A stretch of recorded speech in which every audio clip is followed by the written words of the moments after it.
Crossfire. On the left, James Carville and Paul Begala. On the right, back Tucker Carlson.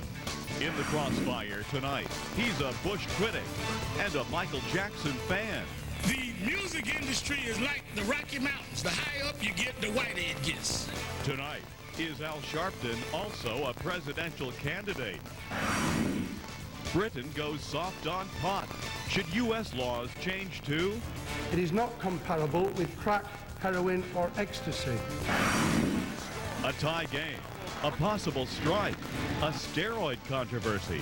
Has baseball just struck out? This is stupid. Major League Baseball is a black eye anyways. Ahead on Crossfire.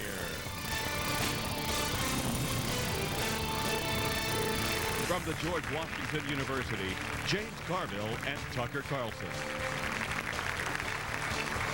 Good evening and welcome to Crossfire. Tonight, is it time to throw the bums out and find a new national pastime? And speaking of national pastimes, the British have just liberalized their marijuana laws.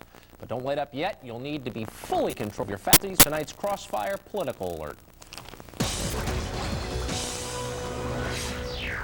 In Dallas, Texas, a self-claimed watchdog group Watch filed a shareholder suit against the Halliburton Company and its former CEO, Dick Cheney. Perhaps you've heard of him. The suit alleges fraudulent accounting practices. So why is Judicial Watch, which, pardon the pun, tried to sue the pants off the Clinton administration, why is now targeting Team Bush? Chairman Larry Clinton, a man who once knew his own mother, points to what he calls the, quote, dangerous intersection between politicians of all stripes attempting to feed at the trough of business left out the seeking attorney. And he says, quote, is a case without merit, and of course it is. You know, you're right. The man said his mother. There's also about 12 other lawsuits here, but the media don't stop and figure that out. And some of them, I'm sure, feel like some of these plaintiffs feel like they have merit, and I'm sure it'll work its way through there. But these things. The idea of a conservative filing frivolous lawsuits when that is usually, as you well know, the terrain of left. Frivolity in general. That's why y'all all sued everybody else and tried to impeach somebody for something stupid like that, you know? That was the House of Representatives today voted to put something other than joysticks and swizzle sticks in the hand of airline pilots. Guns? The 310 to 113 vote would allow more than 70,000 commercial airline pilots to start packing, eating, audited terrorists. Make their passengers, too. The Senate and the White House are sure pistol-packing pilots make the right poster boys for the friendly skies. So the bill may die in committee instead of on the shooting. I mean, the majority of airline pilots are veterans, know how to handle guns. They say they need the guns. The union says it needs the guns. I don't actually even understand the argument against the guns. Let's try it. At some places, I got guns all at my farm, but in some places, people like that, the gun, the airline be one of them. You got 70,000 pilots supposed to be of nuts. Do you want to give them 3 nuts a gun? They're in control of commercial airlines. Right. Presumably, they filtered out the nutcases before they give them the keys to the plane. Go ask Air West, America West. You think these people getting on there drunk wasn't crazy? That's what we hope. The czars are gone, and so is Stalin, but the streak of humorlessness characteristic of Russian leaders apparently remains. Just ask the 2 Russian college students who recently decided it would be a good idea to name their bar after Vladimir Putin, the current Russian president. Putin, as the tavern was known, sold beer, drinks, and cookies dedicated to the president. After less than 3 weeks, authorities arrived and strongly suggested that the owners remove Putin's name. They did. On the other hand, former President Boris Yeltsin, emerging from the vodka haze of retirement, immediately volunteered his name to anybody for life. You got to tell you what, Boris is an entertaining guy. I got a feeling Putin is a pretty tough. He jumped off the bridge into the river. I knew I liked him after that. Pretty tough on me. Rudy Giuliani and Donna Hanover haven't agreed on much anything lately, but they agreed on something today, a divorce settlement. Giuliani is reportedly expected to make $8 million in speaking fees this year, agreed to pay his ex-wife more than $6.8 million in all legal fees. As he left the courthouse, Rudy said he wants everything to work out and the best for Hanover and for their 2 children. Hanover didn't speak to reporters, but it says, quote, a spectacular win. The Giulianis have been married for 18 years. The judge called the case a remarkable challenge because of the strong personalities involved and said to the judge, I hope I never see another one of you in my courtroom again. All I say is I hope they have a happy life, and I hope their children do well in spite of their parents' differences. And I hope I never hear another word about Rudy Giuliani's personal life. It detracts from the great things he's done. And one thing you Republicans hate to talk about people's personal life. I do, and I hate having and you know what, James? That's really what you people I hate having them imposed on me as a television viewer. The Enron collapse has blossomed into more than a corporate scandal. Now it's a college course. This fall, the University of California at Irvine will offer a class in business ethics centered on the rise and fall of Enron. Whistleblower Sharon Watkins will be a featured speaker. The bulk of the course, however, will consist of role-playing. Half the students will assume the role of the Clinton administration, relaxing, playing golf, and taking credit for a dangerously overheating economy as it inflates into a massive, unsustainable bubble. The other half, known as the Bush team, will be charged with cleaning up the mess. Meanwhile, the first half will sneak out the back door and spend the rest of the semester collecting $100,000 speaking fees from multinational corporations. I want to say right now, Mr. President Clinton, that you and Ken Lay should not have supported Al Gore like that. Enron should not have given all that money to Al Gore and to you. And you're right. You're right. Enron did. Of course, George Bush didn't know. Ken Lay wrote 350 letters to each other. I ain't wrote 350 letters in my life. What are you talking James, about? The first time I ever saw Ken Lay was at a Gore event at the White House. Sure, I was there. Gore event, sure. True fact. True fact. You're right. What Republicans is, you can't take responsibility for anything. The attorney didn't file a thing on time at the SEC. It was Clinton Can't and take did. responsibility for anything. This guy's had people picking up after him all of his life. James. You know, you're so lucky that a Republican administration was selected by the Supreme Court with a $5.6 trillion surplus that President Clinton James, left, for and they ought to take the blame for going through the entire surplus. President Clinton coddled the greed heads who it was overheated this economy as the bubble got bigger and bigger. Again, it was Brooks Born that you people. President Bush's speech on business ethics had been a Broadway play. It would have probably closed tonight. Yep, the reviews were that bad. Here's a sample from the New York Times. Disappointingly devoid of tough poses. From the Wall Street Journal, an exercise in defensive politics. But the most devastating reviews came on a trading floor of the New York Stock Exchange. During Bush's speech, Dow dropped 50 points. By the close of business yesterday, it had fallen 178 points. By the close of business today, the Dow had lost another 280 points lower at 88. According to the Washington Post, the president's speech would spark a market rally. With all due respect, Mr. President, if you want to do something to help the market, shut your mouth. James. They're good. You know what, James? But see, not only that, you know that's unfair. The market fell on low earnings yesterday because he's speaking and it dropped. Do you think if the market would have gone up 460 points, that you wouldn't be sitting there saying the president took command and the markets responded to these? Actually, I wouldn't. Anybody, any fair person can point to a single discrete event and say that is absolutely responsible for a market age spinning to the press that this was going to cause the market to go up? Well, that was obviously not a smart thing to do. Okay, but I think to claim that his speech caused it to go down is just telling his aides said it was going to have to go up. Then they ought to get new aides. Is that right? You think you ought to get some new aides? Remember when Michael Jackson was hot? Nowadays he's just angry, especially at his own label, the Sony Record Company. So Jacko is leading a crusade for all the major record companies. And he has an ally, Al Sharpton, who joins us from New York. My favorite Democratic presidential candidate. Good evening. Thanks for joining us. How are you? Terrific. And I am so glad you have a new cause. This is better than Tawana Brawley by a long shot. But I have to say, you're taking a lot of criticism, and Michael Jackson is too, for this claim that racism has hurt him. I want to read you a quote from a writer named Teray, writes for Rolling Stone, a lot about music and the industry. Here's what he says. For this guy, Michael Jackson, to have made hundreds of millions of dollars than anybody ever, to come out and charge racism debangs the word racism when we have boys in Inglewood being practically lynched by their chain. Now, that's true, isn't it? I mean, there is racism in the world. Michael Jackson is not a victim of it. Well, first of all, I think you're talking to somebody who's on the way to Inglewood and is dealing with racism in the industry. So I think that a lot of the writers and commentators, I haven't seen them speak up about racism either. I have heard from Michael Jackson around the Abdul Louima case and other cases of police brutality. The issue is not Michael Jackson. I think that the music industry has an opportunity to refute the charges. What we have said in this Action Network Summit is that if you go across the board and look at the billions of dollars the industry makes in urban areas, areas of color, we do not see the contracts to minority business. We do not see the executives as we used to see 20 years ago to sign deals. Of the four majors, there's never been a president of color of any one of the four major record companies. Well, so rather than castigate Jackson... Well, and of course they have the charges calling him ludicrous. But let me ask you this then. But what are the answers? I missed that, Tucker. Well, here's one of the answers. That out of the 100 top-selling records in America today, 50 of them are performed by black artists. Now, black Americans make about 12% of the population. That's a wildly disproportionate larger number. Actually, black artists appear to be benefiting. I know you're right wing, but I thought you could hear out of both ears. I said record contracts, record companies, the business contracts. I said executives at the top. You're telling me who has a contract the same. That doesn't answer the charge at all. Look, Reverend, Michael Jackson made more money in the last 10 years than any record producer or record executive in the history of the United States. How is he the victim of racism by that? First of all, I don't think that is the contention that he made or we made. Secondly, I think he's also generated more money than any record producer in the history of the business. You act as if Michael Jackson, the largest selling record artist of all time, shouldn't have got paid. They didn't give him a donation. They didn't go to get it. He earned the money because he is the biggest selling artist. Having said that, if Michael Jackson can experience what he feels is wrong, imagine the little guy, white or black, that gets in one of these contracts. That's why we're fighting. We're saying if this happened to Jackson, then a guy in middle America has no chance of fairness. We want to correct it for everybody. Jackson just puts a spotlight on it. But clearly Jackson can fight his own cause with lawyers. What about that? That's what we're trying to address this to the industry. And again, you have not been able to answer.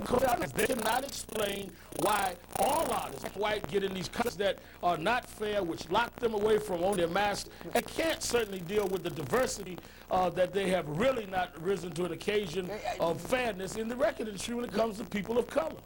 I find it hard to believe that the recording industry would do anything. I think that they love profits more than there's sort of racism involved, just from the way these people operate. And I think Michael Jackson's a weird guy, but I do know, growing up in Louisiana and loving music as a young guy, historically, there's racism in the industry. I'm correct on that, right, Reverend? And that's exactly what we're saying. You know, it wasn't just Michael Jackson. We had artists there at the summit. One of the daughters of Otis Blackwell, who wrote many of Elvis Presley's hits. This is not about one person. I think we must commend Michael for helping to bring it out. I think, look, I don't think it makes me racist. I think he's the weirdest guy I haven't seen in my life. But that's well, my own let me put it this way. You know, if he's weird, Sony Records invested millions of dollars behind him. They didn't think he was so weird. And both Republican and Democrat on the House, they didn't think he was weird. In fact, I understand. I think he's weird. Doesn't mean people shouldn't buy it. I think he's a weird guy. But forget that for a second. Is your charge that the record industry treats black recording artists worse than white recording artists, or they recording artists worse? I think that the record industry treats all recording artists as indentured servants. I think that they also have businesses that are bad for blacks. I think we have two issues here, both to dealt with. Well, let me ask you, if they need to be dealt with now, presumably they've needed to be dealt with for a long time, and that's the subject of this quote. I want you to listen to this from Kim Boulette, Bill Magazine, and again, another pretty acute observer of the industry. She says, so this is a new policy of racism at Sony. You said Michael sold millions of records before this point. Were they racist then? They seem to have promoted Michael in the past. He's the king of pop. You don't get there without help. In other words, look, his record tanked, okay? They put tens of millions into the record. They didn't get the money back out of the dispute. But if they've been racist for the last 30 years, why hasn't he said word one about it? Maybe at those meetings the West never brought it up. That's like saying that, you know, you've been in the back of the bus so long, why mess it up now? It doesn't matter when someone raises it. The matter is whether the issue is right. And again, Tucker, I've been on this for days now. Not one record company said, here's our business. Here's the feds and contracts. They castigate Michael Jackson. They voted. $1 million behind them, they Just did. for the record, nobody's defending, you know, the details of record contracts, which I'm sure are abusive. Many they raise. We're going to have to break.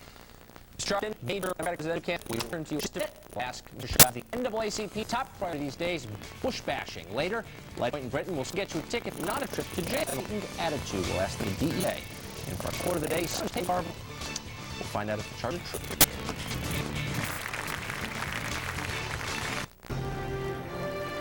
This is CNN.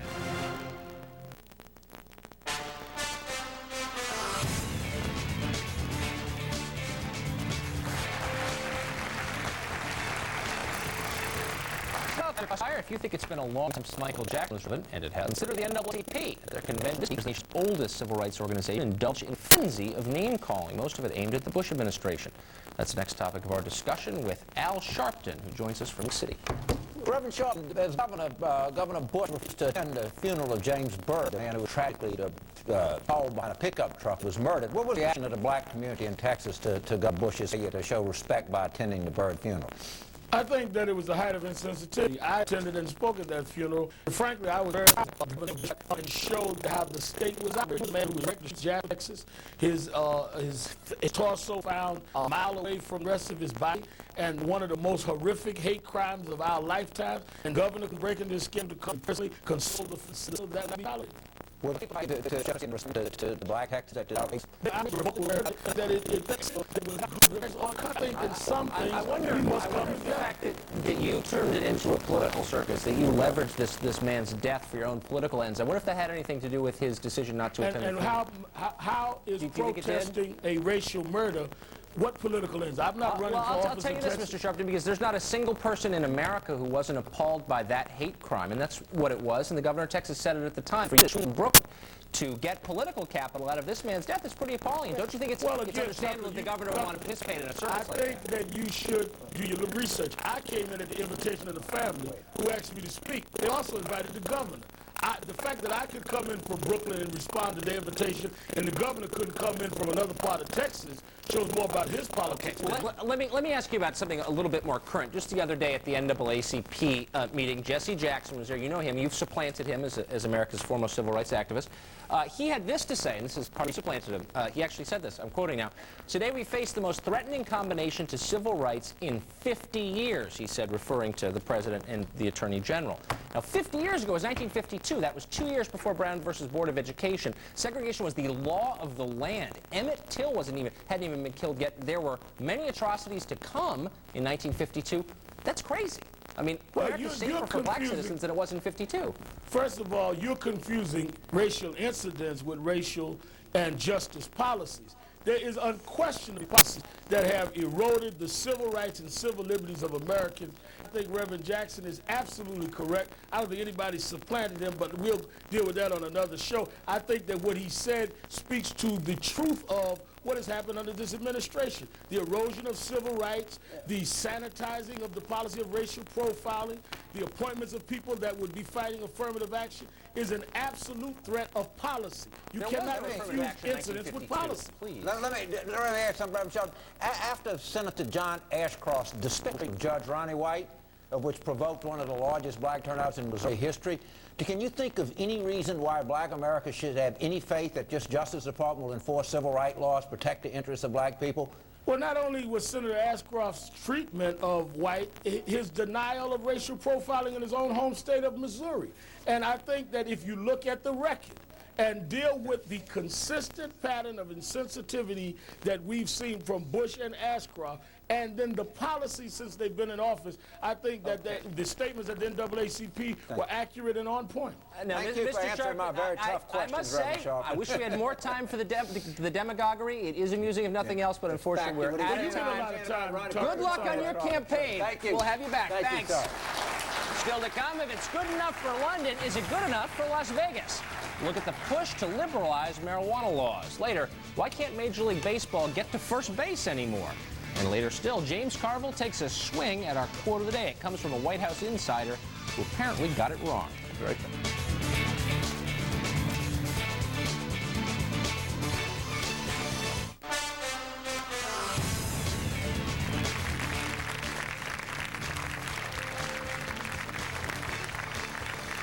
Welcome back. Our quote of the day concerns a political attack ad aimed at the White House. It also seems to have sparked something of mystery. Who is behind it? We showed you the ad yesterday. It attempts, in a pretty ham-handed way, to tie the Bush administration to the ongoing corporate accounting scandals.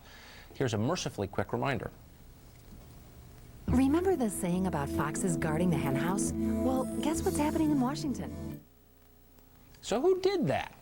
White House spokeswoman Ann Womack had no doubt. She gets the quote of the day for telling the New York Times, quote, "Given the source of the ads, given that they come from James Carville, they represent the most partisan of partisan attacks," end quote.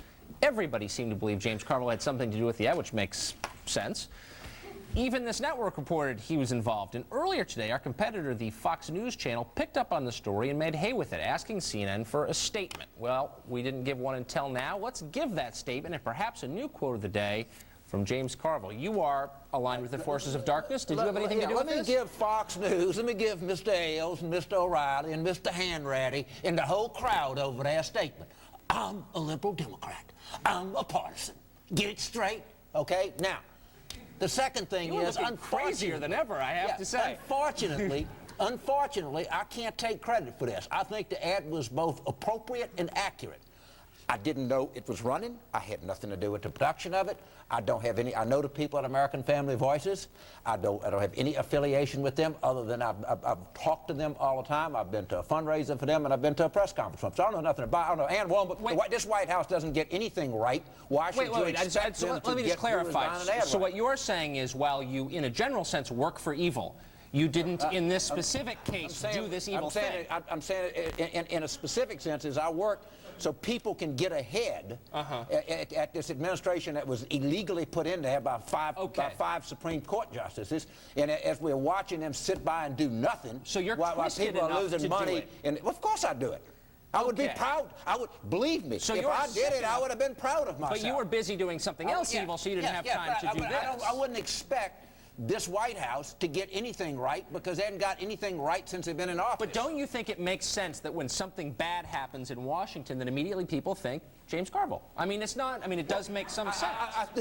I think any time that someone is trying to accurately portray this administration, that this president engaged in in-line type accounting in business, that this president is accused of and has not been exonerated by the SEC for insider trading, that this president's company was bought only because his father was president. I'll say all those things publicly, and I'll say it to Roger Ailes and the whole Fox network and the whole pack of those clowns. And if I understood what you were saying, I suspect I'd be offended, but I don't, so I'm not.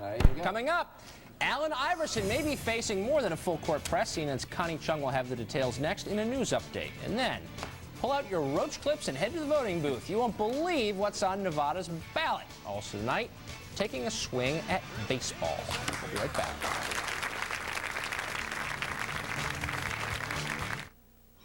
Carlson and Novak in the Crossfire. For free tickets to the live Washington audience, call 202-994-8CNN or email us at cnn@gwu.edu. Now you can step into the Crossfire.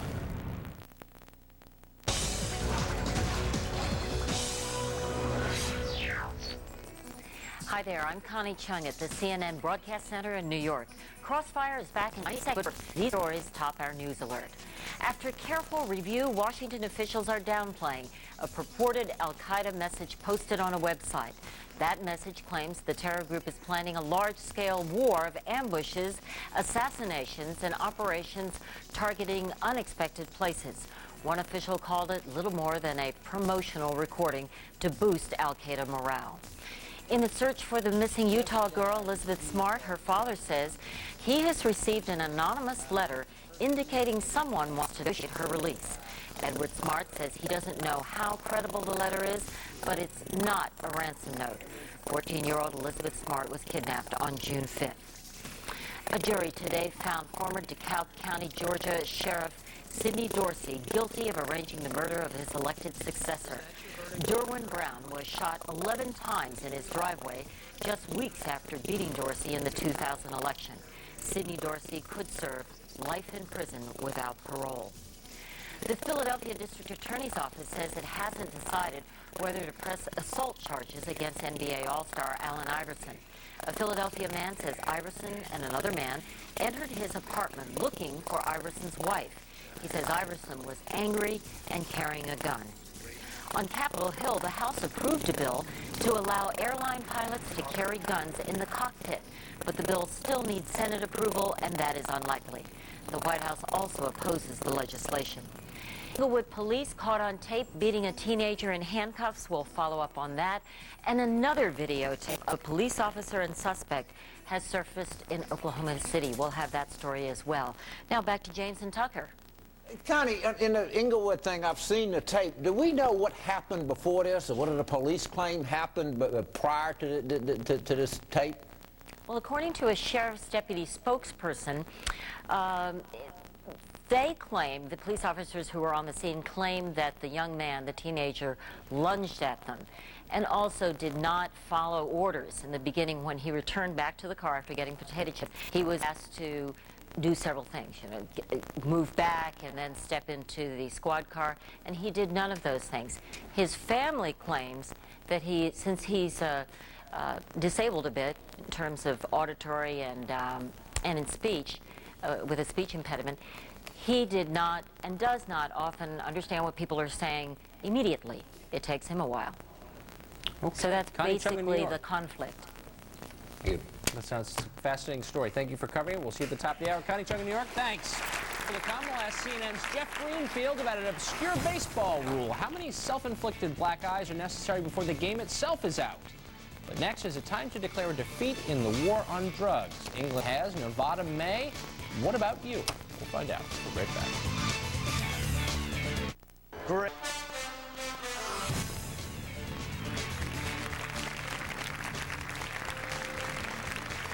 Welcome back to Crossfire. We're coming to you live from the George Washington University in beautiful Foggy Bottom in Washington, D.C. Listen to your pipe and smoke it, or maybe even inhale it. Dateline London. English authorities are relaxing their country's marijuana laws. In most cases, police would simply confiscate the drug and issue a warning. Dateline Nevada. This November, voters will see a ballot proposal allowing adults to possess up to 3 ounces of marijuana. There's a war against drugs going to pot. Joining us from Fresno, California is Asa Hutchinson, head of the United States Drug Enforcement Administration. Director Hutchinson, thanks for joining us. Part of the rationale, as I understand it, or as it was explained yesterday by the Secretary, is that, look, England, Britain has a significant drug problem. A lot of heroin addicts, problems with cocaine, methamphetamine, ecstasy. The idea is, why waste our time going after pot smokers when we could be using and should be using our resources to go after users and abusers of hard drugs? Well, that's right. That is their way they express it. But the fact is that they are still remaining a tough policy on these other drugs.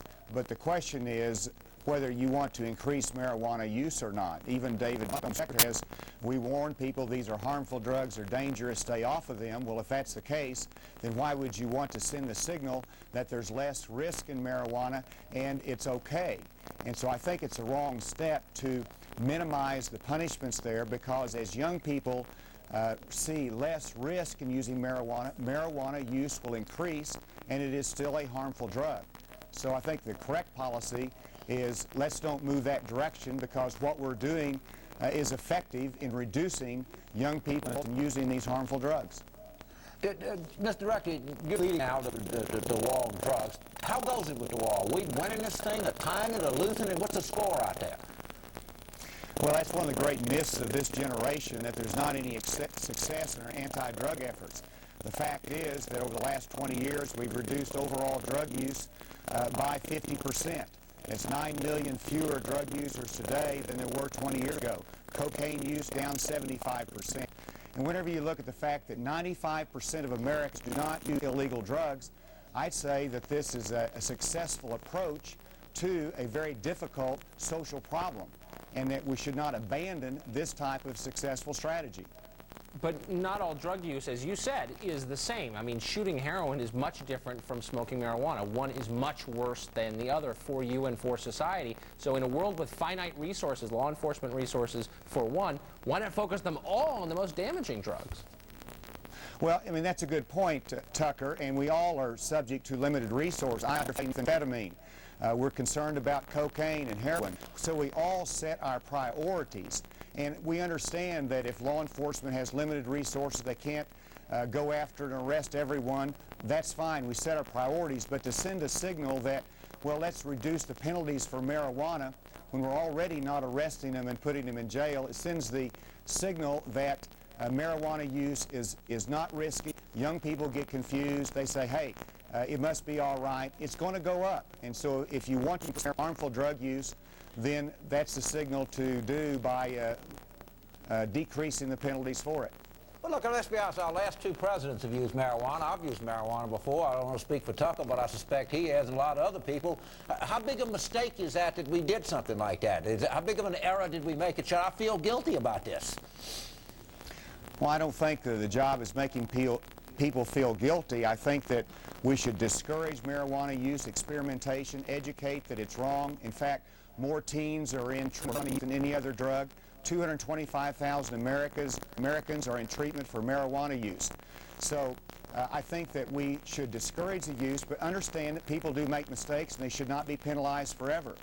And so, Mayor Bloomberg acknowledged that, but he still has a tough drug policy, and I don't see that as inconsistent. We make mistakes. We don't penalize everyone forever. Forgiving society, we move on.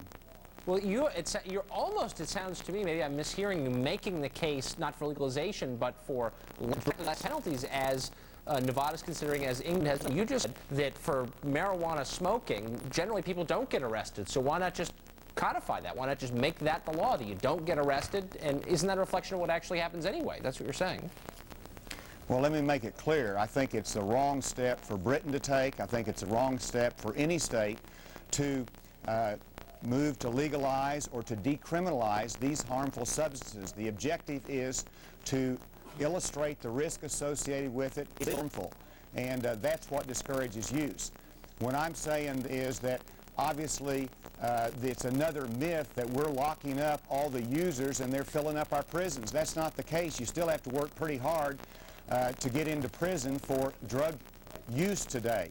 We're referring people to treatment programs so they can get over their addiction problems whenever they're an addict but he's got into crime problems. So we're targeting our resources on the trafficker, on the violent offenders, and on the serious we have. But let's send the signal it is illegal conduct to discourage that behavior and usage. Okay. Former Congressman Asa Hutchinson, now Director of the Drug Enforcement Agency. Thanks so much for joining us. We appreciate it. Thank you. One of our viewers has fired back a thought on pot possession. We'll get to that in a bit, but on deck, the game was a tie. The fans were fit to be tied as the tide turned against our national pastime.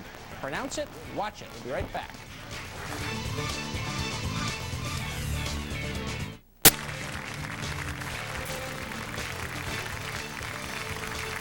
Welcome back. This afternoon, Baseball Commissioner Bud Selig defended his decision to end last night's All-Star game with a 7-7 tie in the 11th inning. Selig said he wanted to do what was in the fans' best interest, but both teams had used up their players. Considering the game's overpaid temperamental players, the allegations of steroid use, and the possibility of a strike this fall, perhaps baseball has used up all the fans' goodwill. We need a new national pastime. Who's on first? What's on second? I don't know who's on third. And Crossfire today, Jeff Greenfield is in New York.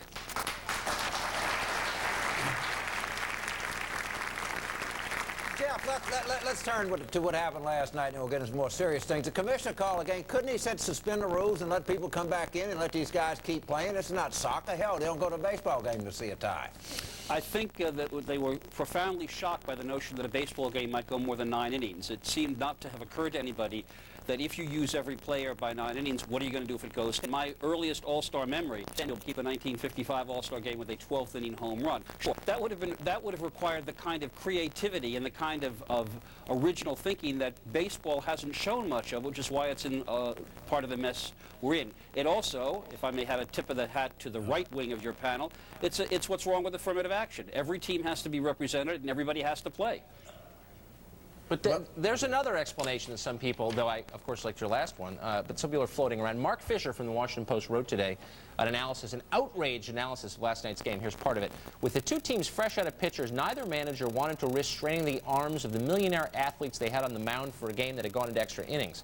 Never mind, 42,000 people had paid $125 to be there, or that millions had stayed up deep into the night to watch on television. Who could possibly care about them? The idea is these people are too rich, completely out of touch with their fans. Is that true? Well, it may be true in another dimension, but I'll tell you, the idea, even if the rules had permitted it, of bringing a pitcher who had thrown a couple of innings back on the mound, that wouldn't have worked. Look, we've seen regular season games after the pennant races have been decided where, as a lark, the manager has put a shortstop on the mound and pitched an inning or two, but they'd used up all their players, and nobody had thought to say, you know, for an all-star game, maybe it wouldn't be the worst thing in the world to kind of bend the rules, even in the middle of the 12th inning, and say, okay, I'd love to see Barry Bonds throw a baseball, you know? I'd love to see Derek Jeter throw a pitch. Sure. I agree with you. Mark Fisher doesn't know anything about baseball. Let me go to something else here, Jeff. As you know, in labor management disputes, most of these generally reside with labor. In this dispute coming up in baseball, I think management has a pretty good point here. Am I losing my philosophical underpinning of going crazy or something? Who's got a good point here? Well, perish the thought, James, because I don't know what the Democratic Party would do with if you lost your bearings. But this is a case where, as somebody once said, it's hard not to root for injuries to both sides, because you've got players who make tens of millions of dollars a year and complain when they break a hangnail, and you've got owners. Edward Bennett Williams once said after he was in baseball, I always thought you had to be smart to be pretty rich, and then I met the guys who own baseball teams.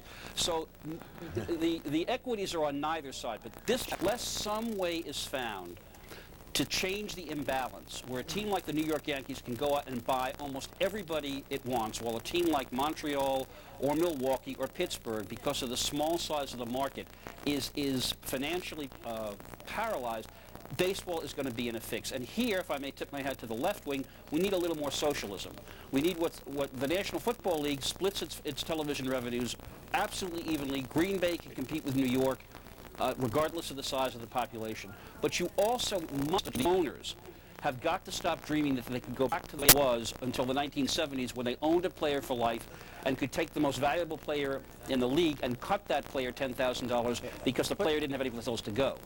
But Jeff, I question the idea that this is even a union in the first place. I mean, it's more like a rich guy cartel. They're not part of the labor movement. If the concession sellers, for instance, go on strike, the baseball players don't refuse to play for fear of betraying their fellow working man, fellow union members. They're not really a union, are they? No, they are. And it was before the reserve clause was knocked out by an arbitrator in 1975, and the baseball players actually got some power. In that situation, you were locked into your team for life. What's different here, and what's hard for people to sympathize with, and I understand that, is when we think of labor members, we think of, you know, old songs like "Which Side Are You On?" songs that James Carville sings as children to get them to go to sleep. You know, "The banks are made of marble." I know all those songs. I was raised on them. And when a guy's making $15, $16 million a year for work, he's an honest son of labor. But you are in a situation, the fundamental question is not whether or not the players should make a lot of money. They should, because they have a skill that is unique. I'll tell you, Tucker, if you and I went out to Yankee Stadium and tried to substitute for Derek Jeter and Mariano Rivera, the only reason fans would come is to see people really get hurt.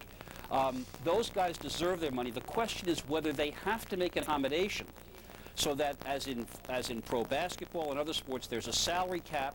I mean, $10, $13 million a year probably, and a situation where the owners have some kind of competing for talent. But as a union, yeah, I think the players were right to organize a union, and I think that if you ask where should the money go to pay for these extraordinary skills, should it go to the owners because their daddies were rich, or should it go to the players? I'm still with the players on that one. I'm for the players. A guy. Baseball fans all over the country on this steroid thing saying, a guy makes $12 million a year, is it really asking him too much to piss in a cup? I mean, are the people crazy when they say that, or am I crazy?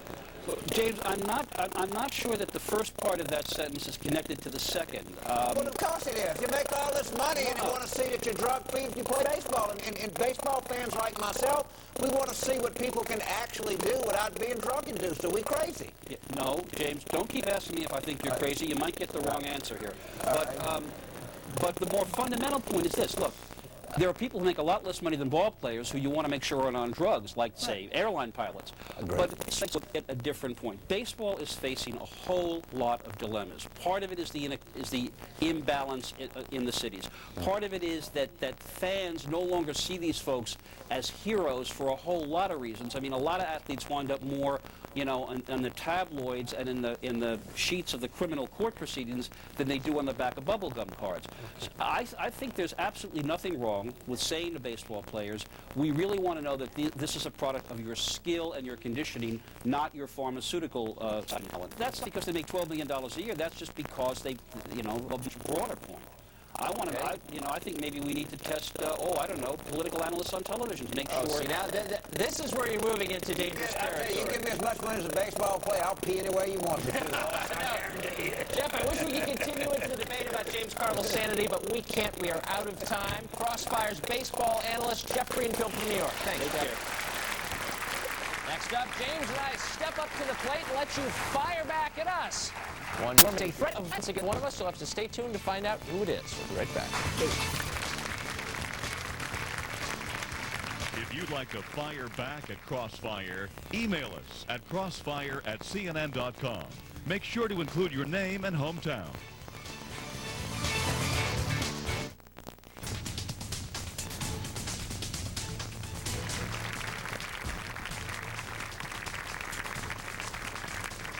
Welcome back. It's time for Fireback, the time of the show we hand the program over to you. At least emails you do. Here are some. First up, Charles from Chicago, Illinois writes, Doff your caps to Britain for finally having the courage to be the first major Western power to stand up and make sensible policy regarding this relatively harmless substance. That is ludicrous. The idea that Britain is a major Western power. Luxembourg with castles. I mean, come on, major Western power. Come on. That's a nice place to visit. Afghanistan, ask the Argentines if they ain't a major problem. Kick them pretty good down in the Balkans. Beating Argentina does not make you major. I wouldn't go up missions like he went after Osama. But if to actually bring the corporations to justice, Deborah McCord, Sarasota, Florida. Deborah, I suspect, and I'll just say this right now, I think the president's already gotten Osama. I think he's actually dead, and I think we'll find that out. It's just a jab.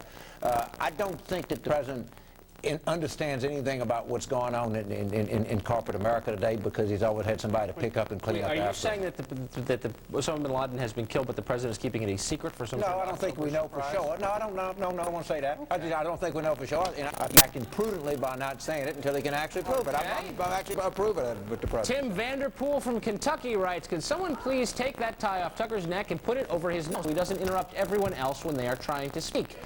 In other words, gag a man in the name of free speech. It's kind of a classic liberal position, isn't it? Just gag a man in the interest of sanity. Free speech, except I disagree with you. Then shut up. I see what we got to say here. It's about free speech. James Carville is the quintessential pit bull liberal. That's right, I am. Thank you. I'm proud of that. His expressions of well-documented and thought-out rhetoric border on, I know you are, but what am I? Perry Reed, Toronto. You're a Canadian. I can't disagree with it as much as I'd like to. And questions, yes, sir.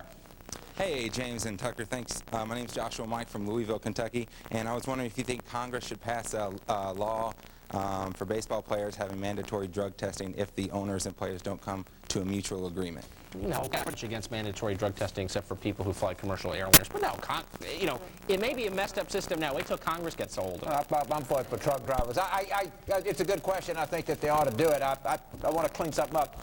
Mark Fisher, I called him an idiot. That was a little strong. However, if he was suggesting that they take pitchers that already pitch and make them pitch, I think he's just dead wrong and doesn't understand baseball. But if he was suggesting that they take third basemen and center fields and make them go out there and pitch like we do in a pickup game, and when these people make all this money and people paid, then he's right. So, Mark, I take it back. You're not an idiot. But if that's very responsible of you, James, for the first time tonight. Yes, another question? My name is Vicky from Los Angeles, California, and James Carville, I have a question for you. What makes you and the Democrats think that you're better advocates for the African-American community when Republicans have fought longer and harder for slaves, and Abraham Lincoln even freed them in the 1860s? Well, I agree that Abraham Lincoln did free the slaves in the 1860s. If you go back and you look at the civil rights legislation, if you look at what presidents have stood by this, if you look at what presidents have caused more, it brought about more access, if you look at Bill Clinton's appointments, you see it's not even a comparable record. And to assume that, you'd have to assume that Americans as a whole are very stupid people, because about 92% of them vote Democratic, and they do it for a very good reason, that they're smart and know the Democratic Party is good. Okay, and on to the next. Let me just point out that Democrats created and sustained Jim Crow. And that, unfortunately, we are out of time. I want to get to the question, but unfortunately, we had to correct the historical record. From the left, I'm James Carville. Good night for Crossfire. From the right, I'm Tucker Carlson. Join us again tomorrow night for another edition of Crossfire. Connie Chung tonight begins immediately after a CNN News Alert. See you tomorrow night.